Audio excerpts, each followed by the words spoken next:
Selamat pagi, siang, malam untuk kita semuanya. Sebelumnya izinkan saya memperkenalkan diri. Nama saya Rivaldi Adrian Sihaan dengan NIM 111S24013 Prodi Informatika. Dan di sini saya akan mempresentasikan hasil dari praktikum 9 mata kuliah pengembangan pemrograman berbasis objek. Nah, untuk judul presentasi ini yaitu implementasi aplikasi API cash flow dengan Spring Boot dan Postgre, di mana saya akan menjelaskan proses pembangunan API dari awal hingga akhir.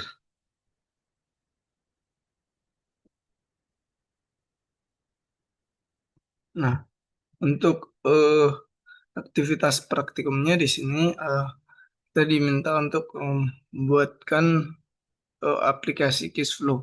Nah, aplikasi Cashflow ini merupakan program sederhana untuk mencatat pemasukan dan pengeluaran uang kamu sehari-hari. Nah, catatan pemasukan bertambah ketika kamu dapat uang seperti uang saku, hadiah, dan lain-lain. Nah, catatan pengeluaran bertambah ketika kamu mengeluarkan uang seperti belanja, bayar, tagihan, dan lain-lain. Nah, semua catatan pemasukan dan pengeluaran dapat kamu lihat untuk mengetahui nominal keseluruhan ataupun dari masing-masing catatan pemasukan dan pengeluaran. Nah, kita disuruh untuk menyesuaikan aplikasi yang kita kembangkan dengan request seperti ini ya, itu seperti ini misalnya untuk base URL-nya yaitu HTTP localhost 8080 API. Nah, untuk postnya itu ada ada seperti begini. Untuk post, yaitu post base URL-nya baru cash flow-nya. Hmm.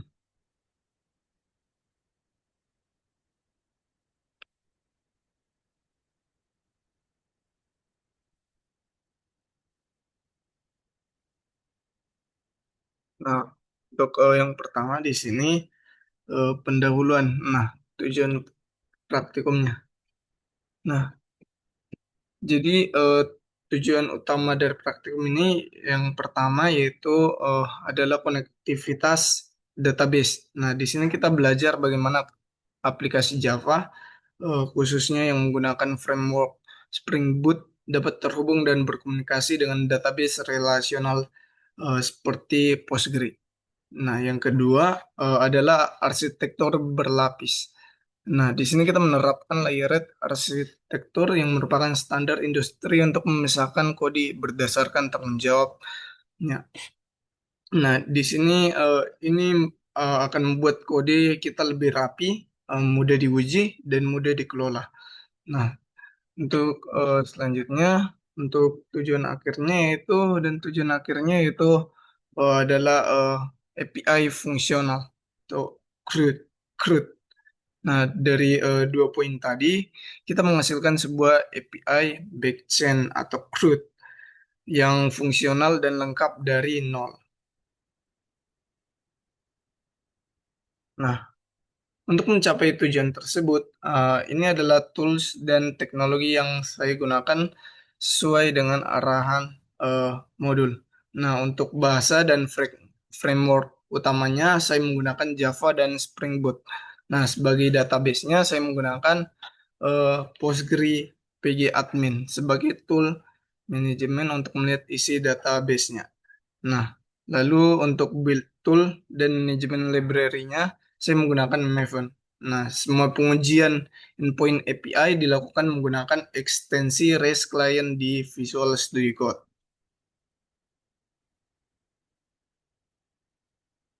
Nah, studi kasus yang kita kerjakan di aktivitas praktikum adalah membuat API untuk aplikasi cash flow. Nah, perlu perlu juga dicatat kita tidak membuat tampilan front end atau UI-nya, tapi kita membangun otak atau backend yang ada di baliknya. Nah, tujuan API ini adalah menyediakan layanan untuk mencatat pemasukan inflow dan pengeluaran outflow, lalu melihat semua data yang ada, termasuk menyediakan fitur pencarian, dan tentu saja mengubah dan menghapus data yang sudah ada. Nah, aplikasi ini saya bangun menggunakan arsitektur berlapis, seperti yang bisa dilihat. Nah, setiap request dari klien akan melewati 4 lapisan utama sebelum sampai ke database. Pertama, request diterima oleh controller. Controller meneruskannya ke service untuk diperoleh. Service akan meminta data untuk menyimpan data melalui repository, dan repository lah yang akan berbicara langsung dengan database. Nah, sekarang mari kita bedah satu persatu lapisan ini. Yang pertama di sini ada lapisan pertama dan paling dasar adalah entity yang diwakili oleh file cashflow.java. Nah, apa itu? Nah, sederhananya ini adalah cetakan atau blueprint dari data kita. Ini adalah kelas Java biasa yang akan dipetakan menjadi sebuah tabel di database. Nah, bagaimana cara dia bekerja? Nah, kita menggunakan anotasi JPA, yaitu add entity, add, dan add table memberitahu Spring bahwa kelas ini adalah tabel bernama cashflow. Nah, dan add ID dan add generate value menandakan primary key yang dibuat otomatis, dan ada add persist serta add pre-update. Nah, ini adalah callback yang sangat berguna untuk mengisi timestamp, create add, dan update add secara otomatis.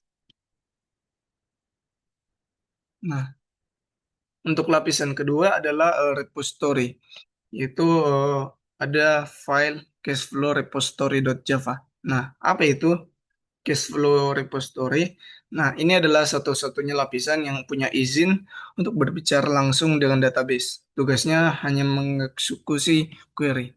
Nah, bagaimana bekerja? Nah, untuk kerjanya itu di Spring kita perlu menulis SQL dasar seperti insert, select, bintang. Kita cukup membuat sebuah interface yang mengextend JPA repository.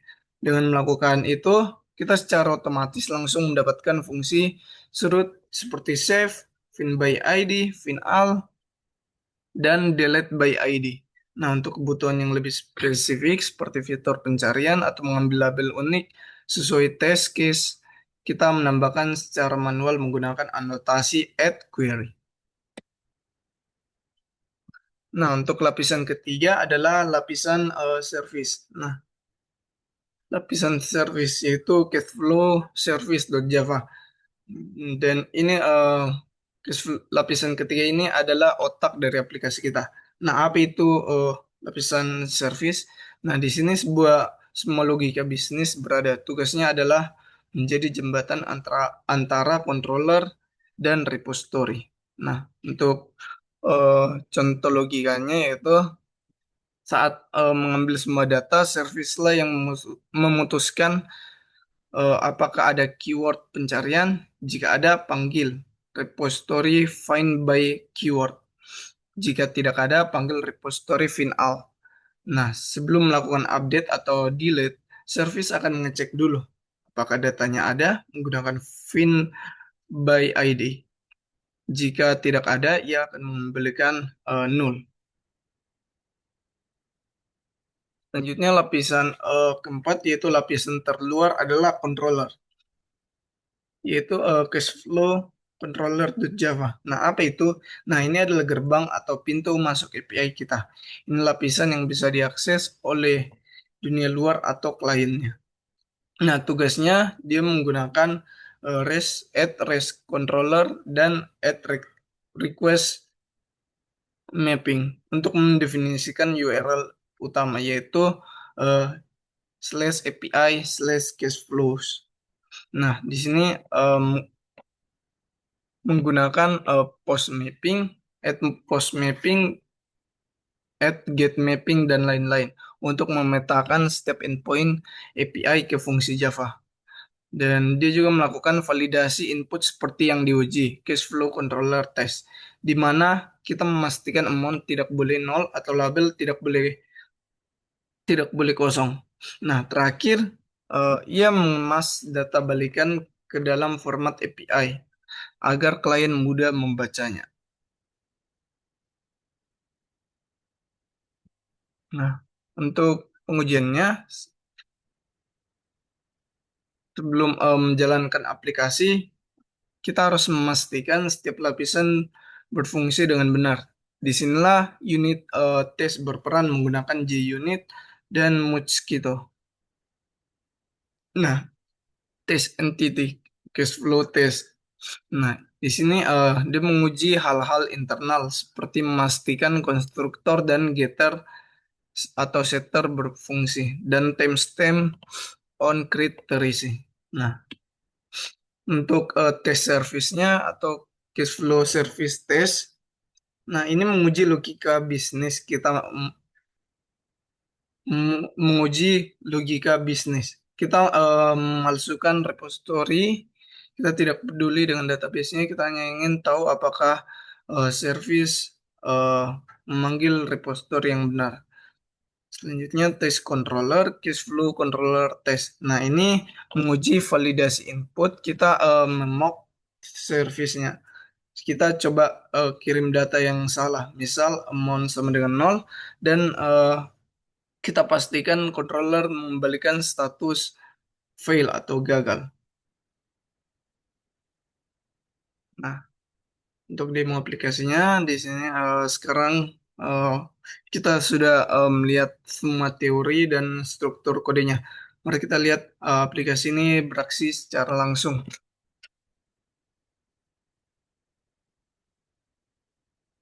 Nah, pertama di sini kita akan membuat perintah mvn clean test start target site Jakarta slash index HTML.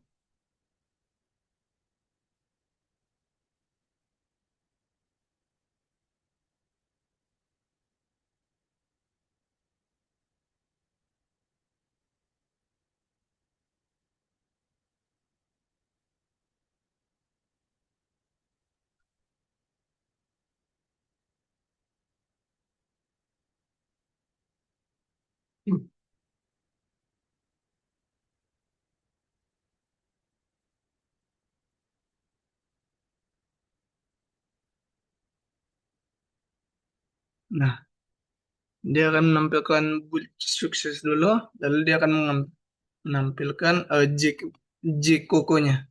Itu seperti ini. Dan di sini untuk instruction-nya untuk Wargi Delcom app controller-nya udah 100%, untuk config-nya juga 100%, service 100%, entities 100%, app 100%, dan Miss Branch-nya juga semuanya 100%.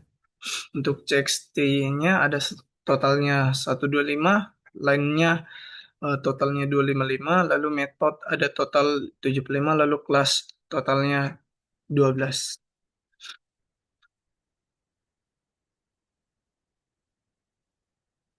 Nah, selanjutnya di sini kita akan buat MVN Spring Boot Run.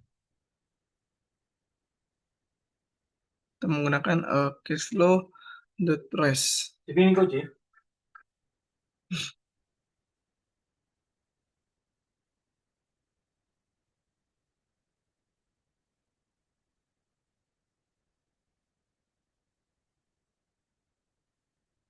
Nah, selanjutnya kita akan send request untuk post cashflow. Nah, dia akan menampilkan seperti ini. Status status sukses message berhasil menambahkan datanya yaitu ID ini. Selanjutnya untuk get all cash flow-nya maka dia akan menampilkan seperti ini. Lalu untuk ada juga get cash flow by ID. Dia akan menampilkan status sukses. Lalu untuk get cash flow label dia menampilkan status sukses dan menampilkan message berhasil mengambil data. Selanjutnya untuk output flow-nya di sini dia sukses untuk memperbarui datanya. Selanjutnya ada delete. Nah, delete ini untuk menghapus datanya. Di sini dia menampilkan status sukses untuk message-nya dia menampilkan berhasil menghapus data. Nah, untuk tampilan untuk di localhost 8080 di sini kita masukkan URL-nya localhost 8080 API slash cashflows. Maka dia akan menampilkan status sukses, message berhasil mengambil datanya yaitu seperti ini cashflow, type-nya source label, amount description create add, ID update add. Dia akan menampilkan seperti ini. Nah, kita coba untuk menampilkan mengambil data. Nah, untuk mengambil datanya misalnya dari ID dari localhost 8080 API cashflow ID. Nah, ID-nya untuk ID-nya itu 1DDD dan seterusnya. Maka dia akan menampilkan status sukses dan message-nya berhasil mengambil data dengan datanya yaitu seperti ini. Dan selanjutnya di sini kita coba menampilkan di sini localhost 8080 API cashflow labels. Maka dia akan menampilkan status sukses dan message-nya berhasil mengambil data, yaitu datanya label alat elektronik.